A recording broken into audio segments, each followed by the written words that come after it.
আজ 1 নভেম্বর। আজকে হচ্ছে আমার বার্থডে। আমার বার্থডের সকালটা আমি কীভাবে কাটিয়েছি তোমাদের সাথে সেটা শেয়ার করার জন্যই চলে এলাম। আমি নিজেকে এক সময় খুব লাকি মনে করি, আবার এক সময় এত দুঃখী মানুষ মনে করি যে পৃথিবীর আমার থেকে হয়তো দুঃখী মানুষ আর কেউ নেই এই পৃথিবীতে। তো যাই হোক, খারাপ কথা আজ আর বলবো না, আজ বরং ভালো কথাই বলি। আজ চলে এসেছি হাজি বিরিয়ানিতে বিরিয়ানি খাওয়ার জন্য। আর আমার সাথে কে আছে সেটা নিশ্চয়ই তোমরা বুঝতেই পারছো, নতুন করে বলার মতো কিছু নেই। তো বিরিয়ানি খাওয়ার পরে আমার আবার জানো তো একটা প্লেটে কিছুতেই বিরিয়ানি খাওয়া হয় না, সেজন্য একটা এক্সট্রা প্লেট নিয়ে নিলাম।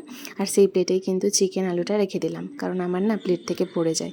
তো যাই হোক, বিরিয়ানিটা খাওয়ার পর একটু কোল্ড ড্রিঙ্কস খেয়ে আমরা বেরিয়ে পড়েছিলাম কেক নেওয়ার উদ্দেশ্যে। আমি না যতই মনে করি আমাকে কেউ সারপ্রাইজ দেবে, কিন্তু আমাকে কেউ সারপ্রাইজ দিতেই পারে না কখনো, কারণ আমি তার আগেই সব জেনে যাই। আবার জেনে যাওয়ার আগেও আমাকে না সব কথাই বলে দেওয়া হয়। তো সেই কারণে এই দেখো, এই স্কুলটাতে না আমি পড়তাম, এটা হচ্ছে সাঁইথিয়া হাই স্কুল। আর সামনেই কিন্তু একটা শনি মন্দির আছে।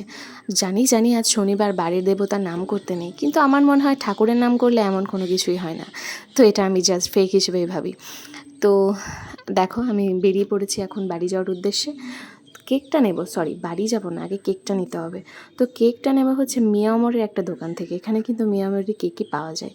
তো কেক নিয়ে নেবো একটা চুজ করে। আর এই কেকটা না আমি অনেকবার খেয়েছি, তাই এরকম কেক আর নেওয়ার চেষ্টা করিনি, কারণ একই কেক বারবার খেতে ইচ্ছা করে না। আর এই কেকটা দেখো, একদম ফুলের বাগান। তারপর কেক নিয়ে আমি বেরিয়ে পড়েছিলাম। আর এটা না আমাদের সাঁইথিয়ার একটা অনেক বড় লজ। এটা হচ্ছে মানে একটা ভেন্যু, এখানে বিয়ে, অন্নপ্রাশন সমস্ত কিছু হয়। এই লজটা আবার আমার ভীষণ প্রিয়।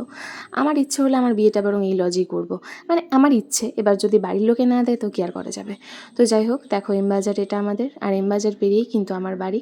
আমার বাড়ি এমবাজার থেকে মাত্র 5 মিনিট।